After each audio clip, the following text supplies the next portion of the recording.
Assalamualaikum warahmatullahi wabarakatuh.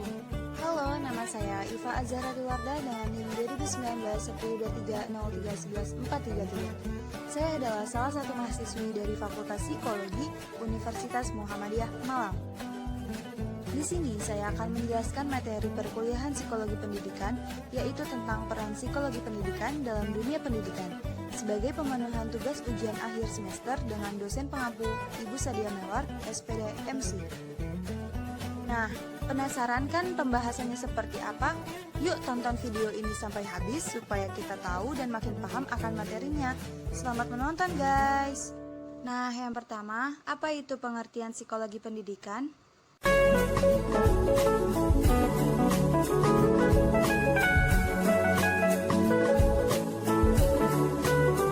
Jadi, psikologi pendidikan sebagai ilmu yang meneliti masalah jiwa dan aktivitas psikologis seseorang dalam kaitannya dengan pendidikan.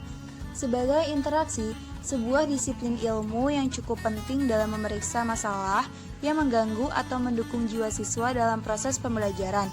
Sehingga dengan memahami keadaan mental siswa, maka guru dapat mengatur dan berusaha mencari solusi atas masalah tersebut, sehingga pembelajaran dapat berlangsung efektif dan terarah. Selanjutnya, konsep teori pemikiran para tokoh dalam psikologi pendidikan. Siapa saja yang mencetuskan teori pemikiran dalam psikologi pendidikan? Yang pertama, William James adalah seorang filsuf dan psikolog Amerika yang paling berpengaruh. Dia dilahirkan di kota New York, akan tetapi menghabiskan masa kecilnya di Eropa. William James dikenal karena serangkaian kuliahnya yang berjudul Talks to Teachers on Psychology yang berfokus pada bagaimana guru dapat membantu siswa belajar. Yang kedua adalah John Dewey. John Dewey lahir pada tanggal 20 Oktober 1859 di Burlington, negara bagian Vermont, Amerika Serikat. John Dewey berpendapat bahwa setiap individu bertanggung jawab untuk terlibat dalam tugas yang berkesinambungan dalam membangun kembali dunianya. Ini berarti bahwa siswa harus berinteraksi dengan lingkungannya untuk beradaptasi dan belajar. Jadi, seorang peserta didik diharuskan aktif, atau learning best by doing. Yang ketiga adalah Edward Lee Thorndike. Thorndike lahir di Williamsburg, Massachusetts pada tahun 1874. Teorinya berfokus pada penilaian dan pengukuran. Dasar-dasar ilmiah pembelajaran. Salah satu tugas terpenting sekolah adalah mengasah keterampilan anak-anak. Psikologi pendidikan harus memiliki dasar ilmiah dan harus fokus pada pengukuran. Yang keempat adalah Benjamin Bloom. Benjamin Bloom dengan teori taksonomi kognitif. Menurutnya, keterampilan itu disertakan proses mengingat, setelah itu membandingkan, setelah itu menggabungkan, dan proses yang terakhir adalah mengevaluasi. Dan yang terakhir, yang kelima adalah Leta Hollingworth. Leta lahir di Cardon, Nebraska pada 25 Mei 1886, seorang psikolog dari Amerika. Konsep teorinya yakni memfasilitasi anak didik yang berbakat, cerdas, seperti adanya kelas akselerasi. Wah, sepertinya kita sudah banyak belajar materinya nih. Kira-kira apa ya tujuan kita belajar psikologi pendidikan?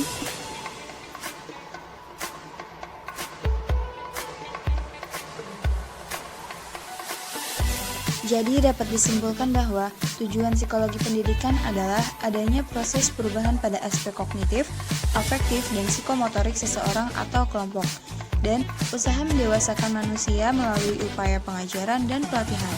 Karena pendidikan merupakan sebuah proses interaksi dan pelatihan antara dua orang atau lebih, antara guru dan peserta didik yang mana menghasilkan suatu perubahan sikap dan tingkah laku ke arah yang lebih baik.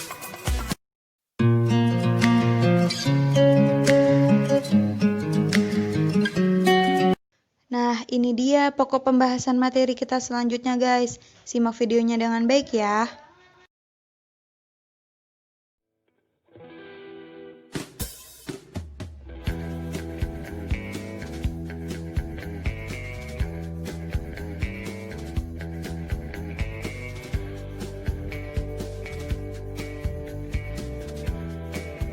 Peranan psikologi pendidikan dalam dunia pendidikan yang pertama adalah Pentingnya kepercayaan diri atau self-efficacy dalam pembelajaran. Self-efficacy merupakan salah satu faktor penting yang berpengaruh pada pencapaian akademik peserta didik. Seringkali peserta didik tidak mampu menunjukkan prestasi akademisnya secara optimal, sesuai dengan kemampuan yang dimilikinya. Salah satu penyebabnya adalah karena mereka sering merasa tidak yakin bahwa dirinya akan mampu menyelesaikan tugas-tugas yang dibebankan kepadanya. Keyakinan akan kemampuan akan membuat peserta didik semangat dalam menyelesaikan tugas-tugas mereka dan ada perasaan mampu pada dirinya. Selanjutnya, peranan yang kedua yakni kemandirian belajar atau self-regulation learning dalam pembelajaran. Self-regulation learning tidak akan muncul secara otomatis, tetapi harus ada faktor yang menunjangnya. Menurut Benson dalam Mauli Halwat Hikmat tahun 2006, mengemukakan pendapatnya tentang prinsip meningkatkan self-regulation learning adalah melibatkan mahasiswa secara aktif, memberikan pilihan pembelajaran dan sumber belajar, memberi kesempatan untuk memilih dan memutuskan, memberi semangat kepada mahasiswa, mendorong mahasiswa untuk melakukan refleksi.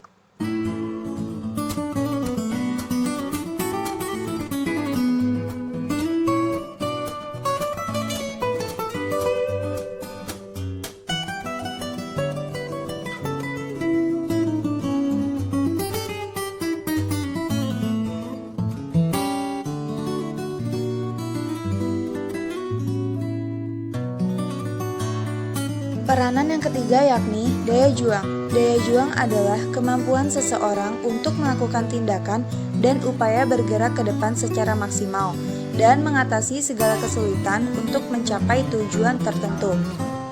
Selain penjelasan materi tersebut, psikologi pendidikan juga berperan dengan mempelajari bagaimana manusia belajar dalam setting pendidikan, keefektifan sebuah pengajaran, cara mengajar, dan pengelolaan organisasi sekolah, serta sebagai disiplin ilmu psikologi yang menyelidiki masalah psikologis yang terjadi di dalam dunia pendidikan.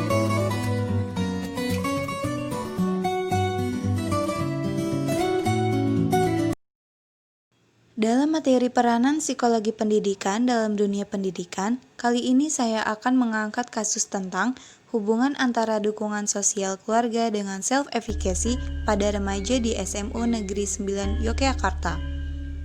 Subjek pada penelitian ini adalah siswa-siswi SMU Negeri 9 Yogyakarta kelas 1 dan kelas 2 sejumlah 143 orang. Dipilihnya siswa sekolah menengah umum kelas 1 dan kelas 2 karena usia mereka memenuhi batasan usia remaja dengan rentang antara 14 sampai 17 tahun.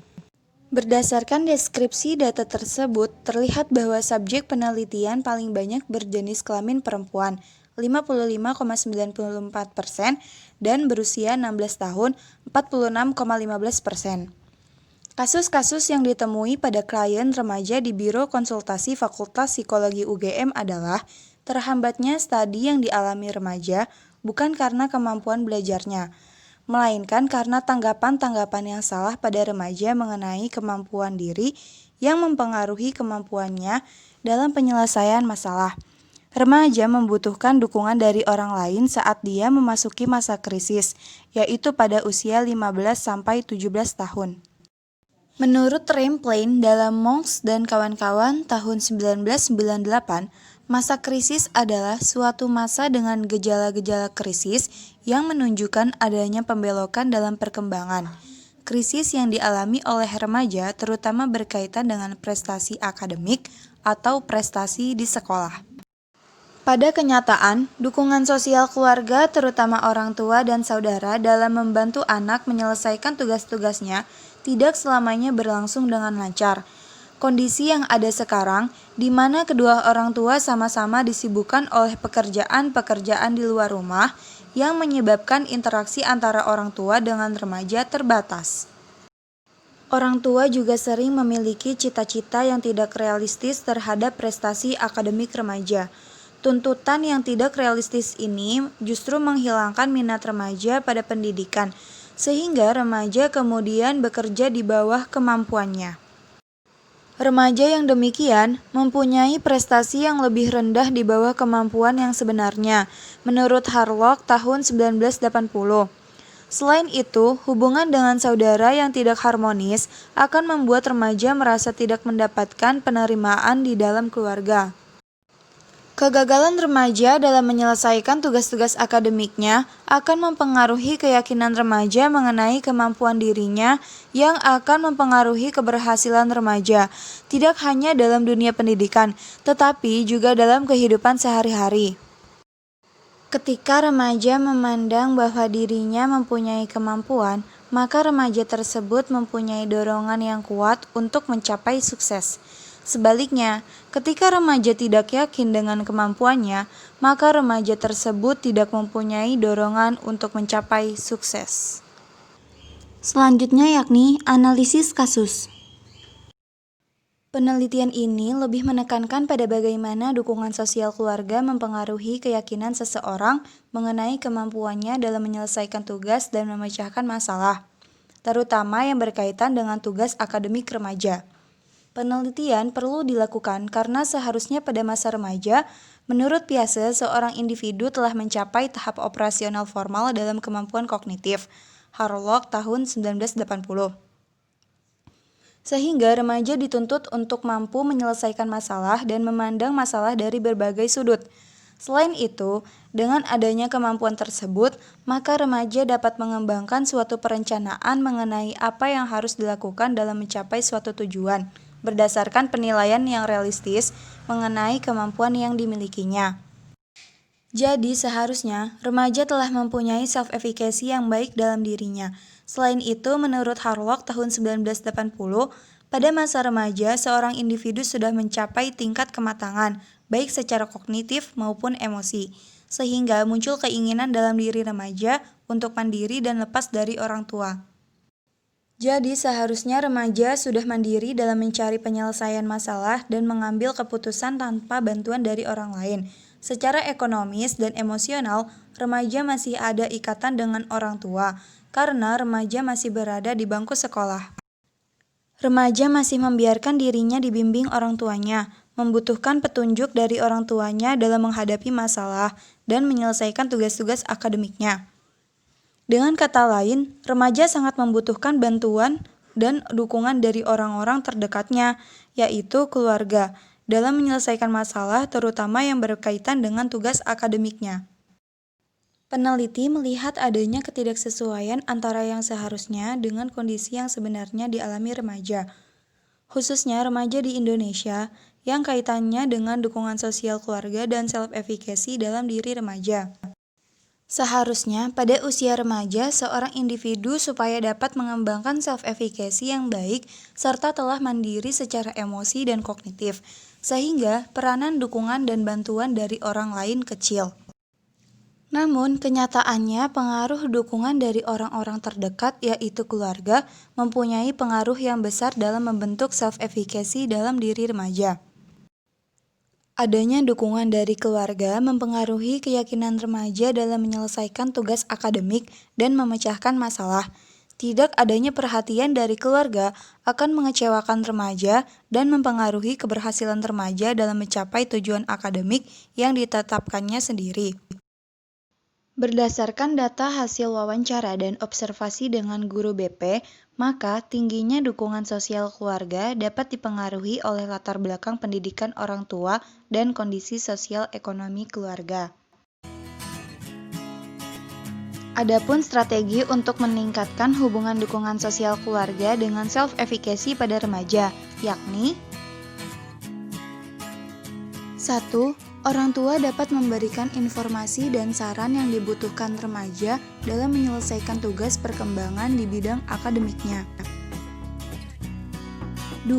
Keluarga memberikan dukungan yang besar dalam penyediaan sarana dan prasarana, serta kesempatan yang dibutuhkan oleh remaja untuk mengembangkan potensi dan meningkatkan prestasi.